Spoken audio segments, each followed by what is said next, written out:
Hi everybody, I'll continue with this chapter 11.3. It's almost done.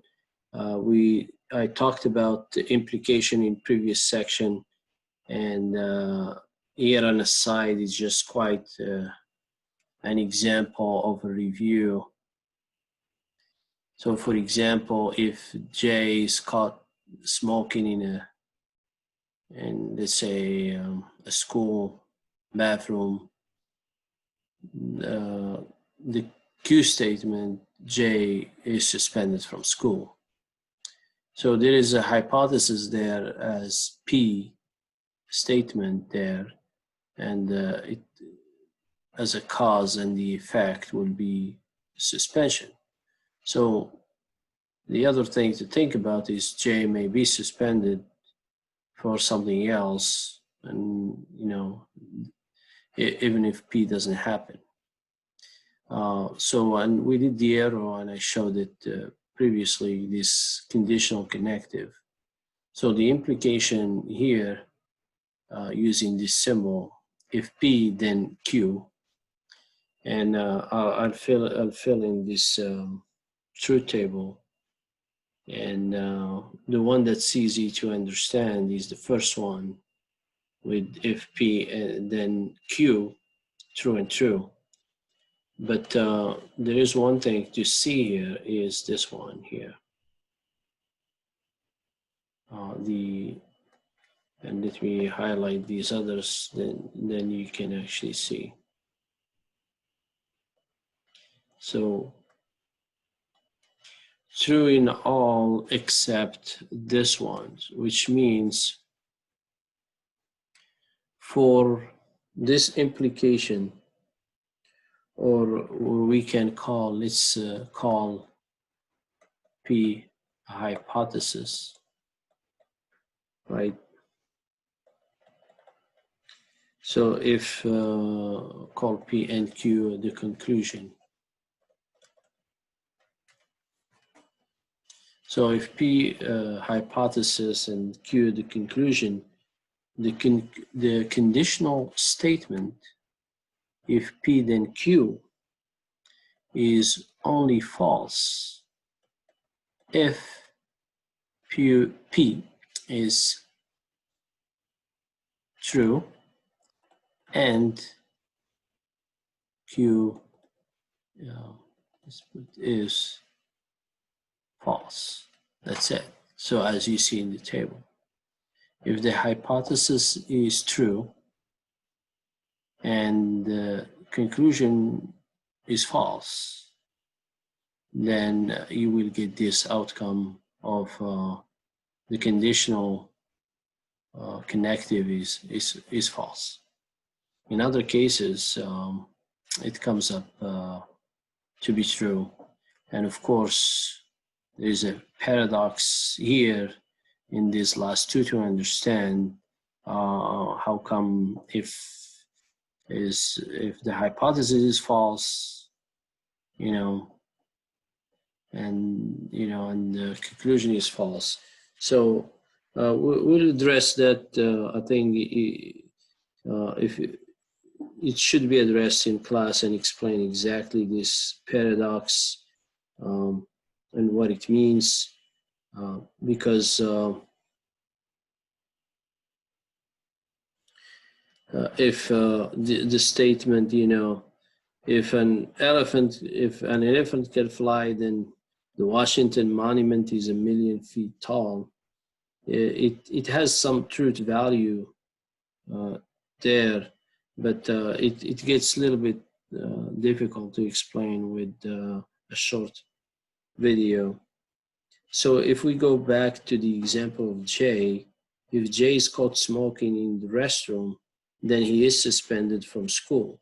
So you see there is that cause effect there, or relationship between the hypothesis and the conclusion. That is, Jay's suspension resulted from his smoking in the restroom. However, in general, there need not be any relationship between the two, right? As I mentioned, Jay could be suspended from school regardless of smoking or not smoking. So for instance, the statement, if Chicago is in Illinois, then Dallas is in Texas, it's true, right? But it has a truth to it, but there is no kind of relationship.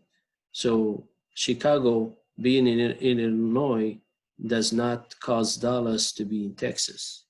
So so these would require different type of examples. So it could be another video or a site or something to have a discussion about and to understand these applications. All right.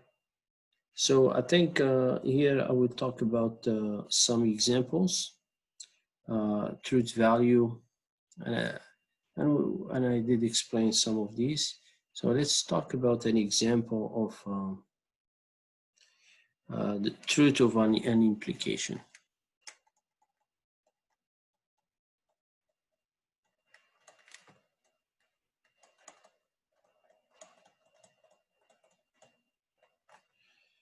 All right, if Paris in France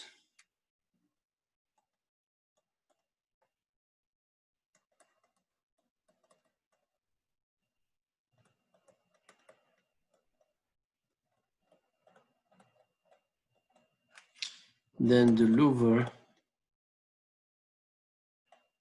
this is the museum where the Mona Lisa is.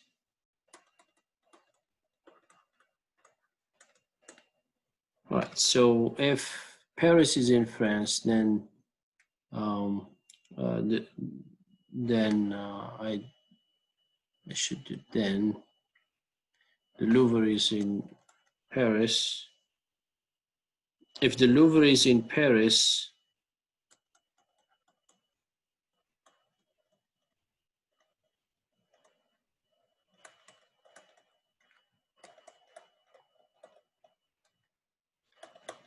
then 2 plus 3 equals 7. All right.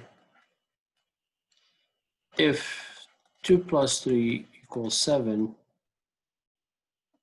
then the Louvre is in Paris. So I'll write all these and I'll discuss them. D,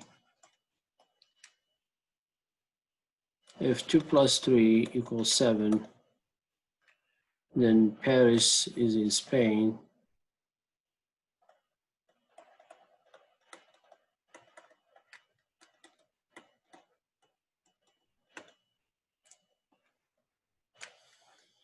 Paris is in Spain.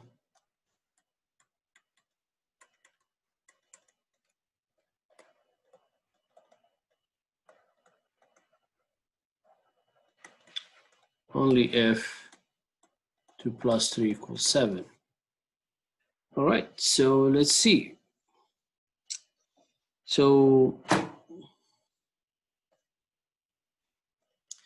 the first one, it is true, right? Because both the hypothesis and the conclusion are true, right? The statement B is false. Why? Because the hypothesis is true, but the conclusion is false. So let's go back here. Right.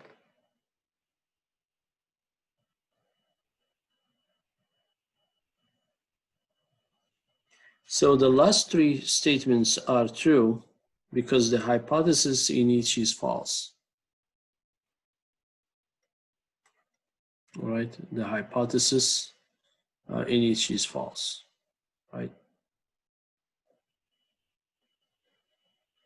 So now what about the last statement?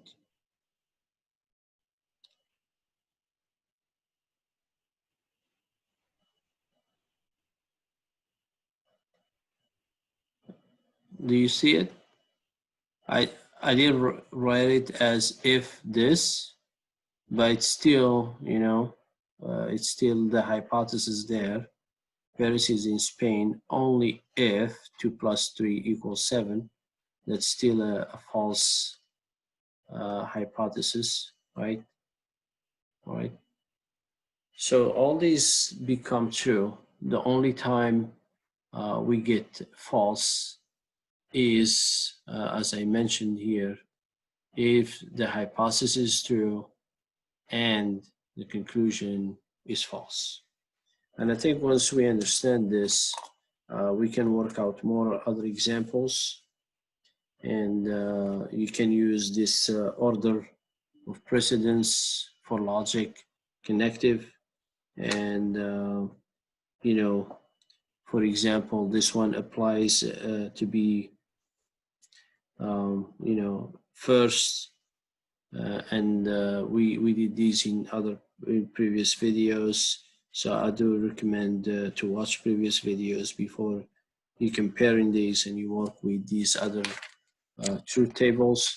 But I think this at least gives an introduction to the implication when working with truth tables, and when you have a hypothesis, a conditional connective, and I covered the main part, which is for if you have a P statement that you use as a hypothesis and Q statement that you use as a conclusion. If P, then Q, right? This is only false in one scenario in which P is true and Q is false, all right? In other scenarios, you get true, and I talked about how there are two that are paradox and they need more discussion to understand them and more talk. And in this example that I presented, we get different true cases, right? And the first one, it is true because both the hypothesis and the conclusion are true, right? Which is that first one. And the remaining ones, they have the hypothesis to be false, right? And if the hypothesis is false, then it is going to be true, right? Which I talked about, that paradox. And for E, we may not see that's a hypothesis, but of course we need to understand. Paris here is in Spain only if. So if you switch the statement, you'll see it. Thank you.